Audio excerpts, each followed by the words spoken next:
लेकर के। तभी क्या हुआ कि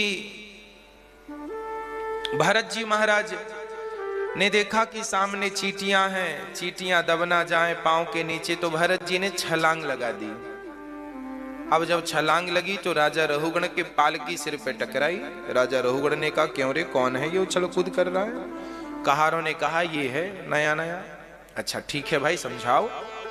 दूसरी बार फिर भरत जी ने छलांग लगाई, चींटी ना दब जाए। तो अब की बार पालकी ऐसी लगी कि उनकी खोपड़ी खुल गई, रक्त बहने लगा। राजा रहुगण ने बड़े व्यंग वचन बोले, मूर्ख, आज मैं तुझे मृत्यु दंड दूंगा, बड़ा दुबला पतला है, मेरा भार नहीं सह सकता। आज भरत जी ने विचार किया कि देखो, इस आदमी के लिए मुझे बोलना पड़ेगा। क्यों बोलना पड़ेगा?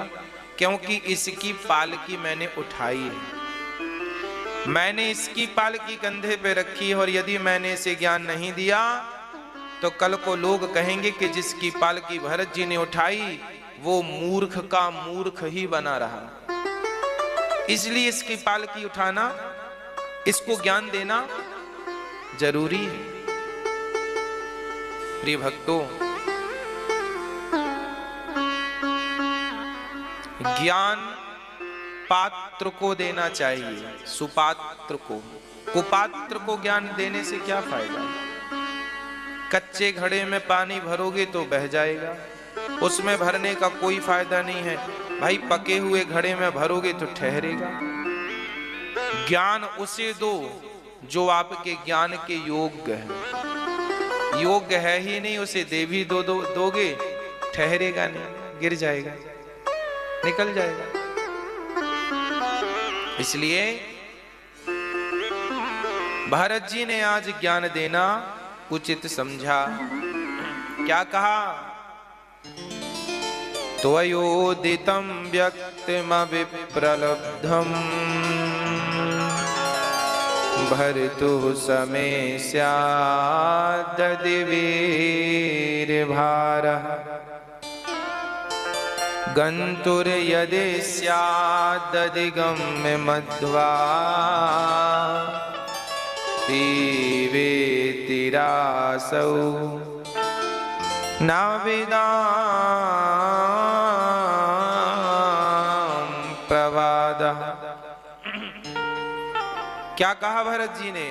राजन, अच्छा राजा रहुगण ने क्या बोला कि तुम बहुत दुबले पतले हो, मैं तुम्हें अभी मार डालूंगा, मृत्यु दंड दूंगा।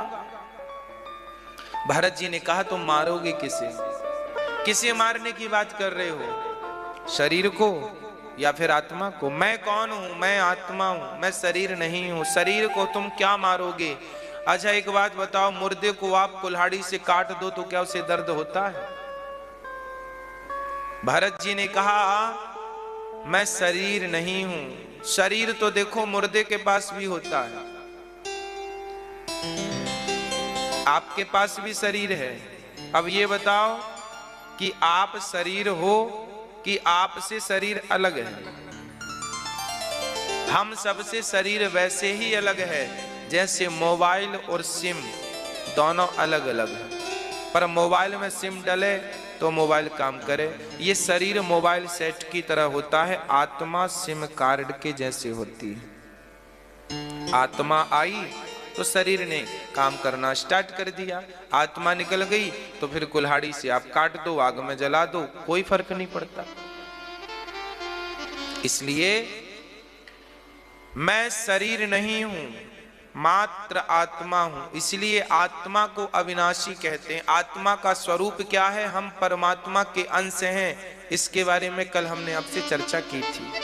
ईश्वर अंश जीव अविनाशी, हम सभी परमात्मा के अंश हैं।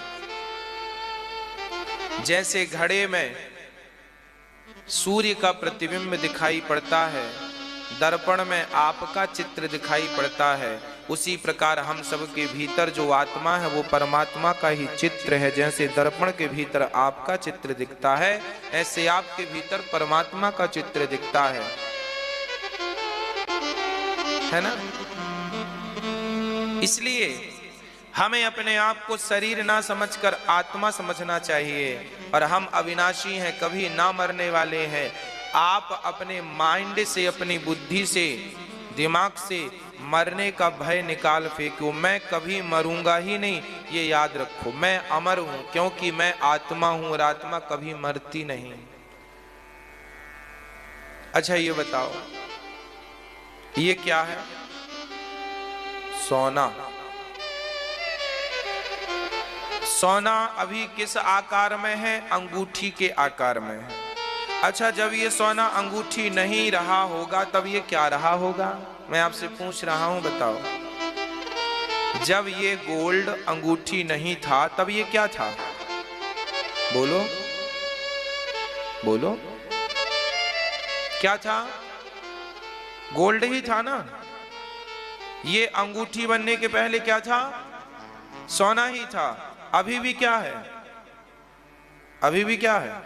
सोना। और ये मैं सोनी के यहां जाऊं और कहूं भाई इस सोने, इस अंगूठी के बदले अब मुझे हाथ का कड़ा बना दो, तो वो बना देगा कि नहीं? बना देगा कि नहीं? जब हाथ का कड़ा बन जाएगा तो अंगूठी तो नहीं रहेगी, पर अंगूठी का ये सोना तो कड़े के रूप में रहेगा कि नहीं? मिटा कौन? अंगूठी का आकार मिटा, अंगूठी का सोना तो नहीं मिटा। आपके गले में रानी हार पड़ा है, मोटा सा बड़ा सा।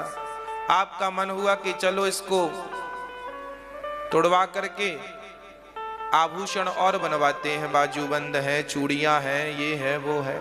तो सोनी जी क्या करेगा? उसको भट्टी में डालकर पिघला करके सोना कर देगा पूरा एक, और फिर उसके आभूषण तैयार कर देगा। तो आभूषण की पहले रानी हार था, अब वही रानी हार आकृति हार की तो चली गई, पर सोना नहीं गया ना। बात समझ में आ रही है या नहीं? हाँ, आभूषण बनते और बिगड़ते रहते हैं, पर सोना नहीं बनता बिगड़ता। सोना तो ज्यों का त्यों है। उसी प्रकार हम सबके शरीर बनते और बिगड़ते रहते हैं। कभी स्त्री का शरीर बन गया, कभी पुरुष का शरीर बन गया, कभी चींटी बन गए, कभी हाथी बन गए। शरीर हमारे बनते और बिगड़ते रहते हैं, पर हम सबके भीतर आत्मा तो वही है जो पहले थी। आत्मा नहीं बनती बिगड़ती, आत्मा तो ईश्वर अंश जीव अविनाशी, नाश ना होने वाली आत्मा आपके भीतर है। आप कभी मरते नहीं। फिर मरता कौन है? बोले माया मरी न मन मरा, मर मर गया शरीर, आशा तृष्णा ना मरे, कह गए दास कबीर। मरता कौन है और मरता कौन नहीं है? हमारा जो शरीर है 5 तत्वों से मिलकर बना है। ये 5 तत्व 5 में मिल जाते हैं तो हम लोग कहते हैं मर गया। हमारी भाषा, ये लैंग्वेज है कि मर गया कहते हैं, मरा नहीं है। शरीर 5 तत्वों का था, 5 में चला गया। आत्मा ईश्वर के पास चली गई। हमारा पाप और पुण्य कौन भोगेगा? फिर हमने जो पाप किया है, पुण्य किया है, हमारे भीतर सूक्ष्म शरीर होता है, वही सूक्ष्म शरीर निकलता है। शरीर, वो सूक्ष्म शरीर कैसा है? जब आप सपना देखते हैं, आप तो अपने घर में सोए थे, पर सपना देखने के लिए हरिद्वार आप गंगा नहा रहे हैं सपने में, यमुना नहा रहे हैं सपने में। तो सपने का ये जो शरीर है कहां से आया? किसका है? आपका ही है। एक तो कमरे में सो रहा है और एक सपना देख रहा है, तो 2 शरीर हो गए कि नहीं आपके? तो आपका कमरे में सोया हुआ शरीर तो मर जाता है, जिसे कहते हैं 5 तत्व 5 में समा गए। पर वो सूक्ष्म शरीर जिससे आपने सपना देखा, वो शरीर नहीं मरता। उस शरीर में हमारी आत्मा निकलकर प्रवेश कर जाती है और वही सूक्ष्म शरीर भगवान के घर जाता है और वहीं पे हमारे पुण्य और पापों का हिसाब होता है। आपने जितना पुण्य किया है, पुण्य के बदले आपको सुख दे दिया जाता है, पाप के बदले आपको दुख दे दिया जाता है। ज्यादा पुण्य होंगे तो आप बड़े आदमी के घर पैदा होंगे, कम पुण्य होंगे तो फुटपाथ में पैदा हो जाएंगे।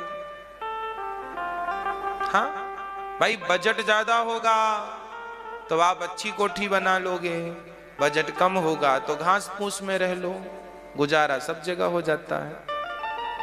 हाँ जी बोलो, 5